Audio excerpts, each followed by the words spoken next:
I'm here today in a riparian forest along the deciduous riparian forest, hardwood forest that is along a river, within a park system. And I wanted to talk about something that's been a cornerstone of my research as I've progressed over the years. One of the questions that have come to me is, how do you get so close and have so many encounters with these hominids? Well, it's been a process, really a lifetime for me. I was interested in this at a very young age and didn't get into the actual research side of it that I've been doing for the past 10 years later in life. But I was fortunate enough to have a lot of time in the outdoors growing up, and I did have experiences that I could relate to now later, and this is like a form of quantum entanglement to understand how our relationship are with these hominids and where they were living. Even as I was younger, I was in the forest with them and was not aware of that entirely. I had an intuitive sense, but wasn't until later in life now that I fully understand and grasp their relationship to us in these even this urban periphery. This forest that I'm in now is in a park system, and there are structures here. That was one of the things that I got into early on in my research, was identifying tree and stick structures, and I published a book in 2015 on that, and that's when I started my website to really give information out freely at that point, because I felt it was an underdeveloped research area that people were overlooking a great deal. So I did publish a book, but I put my website out to just freely give this information to people. One of the things that I struggled with early on was, once I identified these tree and stick structures and were able to publish pictures online, one of the ethical issues that arose is, am I putting them at risk, and is that ethically something I should be engaging in? Well, at the time I felt like it was worth the risk in showing these structures and helping people understand that they are here in these corridors, these urban peripheries, and they exist in the mountain regions and river regions around the country, and that they have very consistent tree and stick structures in these areas. That is communication that they use. But I'm gonna tie together a couple videos of early tree structure I had found in 2014. A large arch, kind of a superstructure is what the term that I had coined for that, and how that over the years has changed, and through nature or through intervention by man, there has been changes to the structure, and there's noticeable graffiti on it, so clearly it had been impacted by people hiking in that area. But I just wanted to show, kind of give a brief explanation of these two videos that I'll be posting together with this, and ultimately that was my concern. Will I be exposing them? Is our impact in their life, this convergence of Homo sapien and these hominids, is this a threat to them? I don't think so.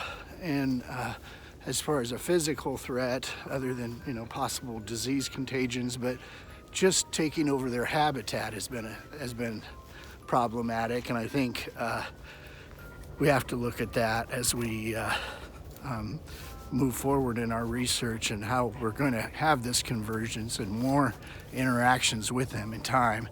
So I hope you take the chance to look at this whole video and get to understand where I'm coming from. There is a large arch. The arch itself is, I believe over time has just degraded. I'm going to put another picture from Yellow River State Forest of one that I believe had lost the top of it, the branches that were holding it down. And you could see kind of a half moon type arch rather than one held down, that I believe is an example of over time the degradation that happens in nature.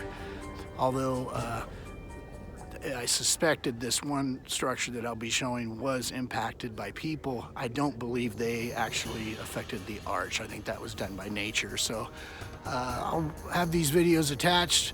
This is Richard Soule with, I'm a hominologist, and I'm in the land of the giants.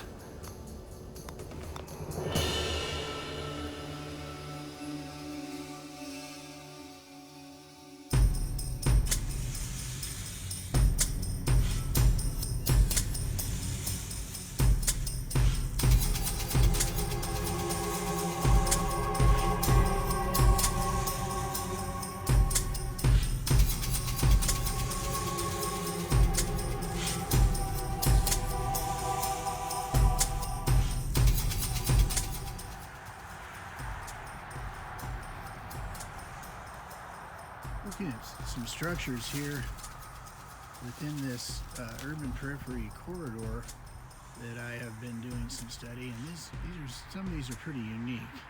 I can't say that they fell in this manner. They appear to be placed in these locations. So this is one here. You can see something held together here in this structure, woven together.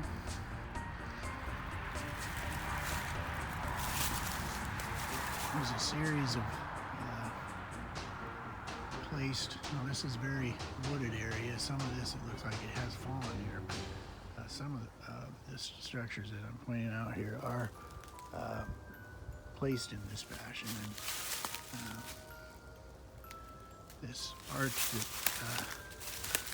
that used to be held down here, I've showed this before, and now it's no longer held in place. It looks like it had been kind of taken apart, and it's no longer held over, but it's pretty interesting.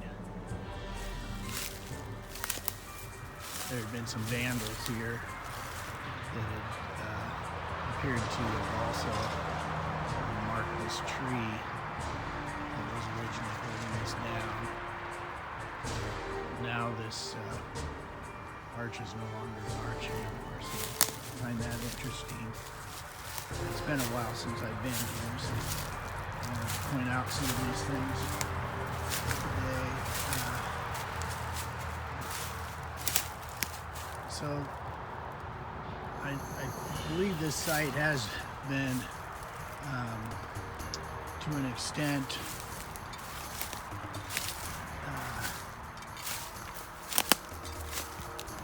tainted by humans coming in here now that I've shown this for many years. I have good reason to believe that, especially because of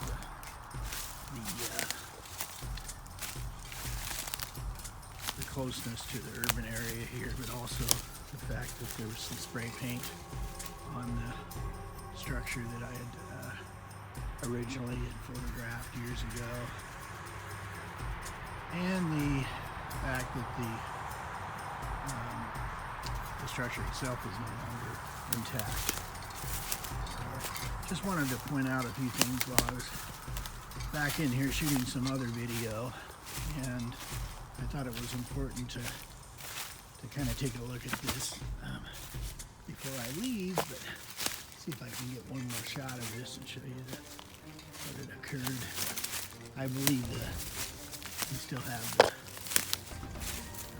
hominids in this area, but if you see now, there is some human, of course this is very close to a trail. somebody had spray painted something here. And then if you look, now this structure is no longer held together. That tree is no longer arched over the way it used to be. So this has been definitely humans have come in here, and which I worried about that originally doing this, but at this point it's done, and it is what it is. So anyway, thought I would share this with everybody also, just kind of an update. Richard Soule, International Hominology.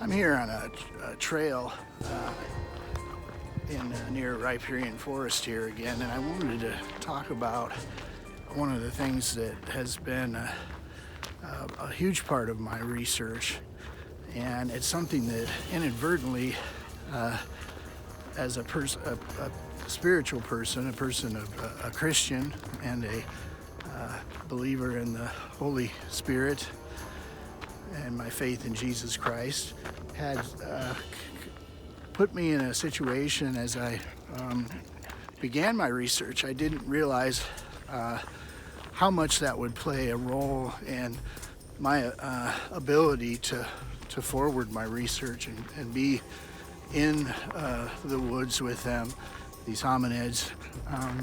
The big point that I wanted to make is that I wouldn't be able to get as close to them and have the interactions that I've had without having the Holy Spirit in my life.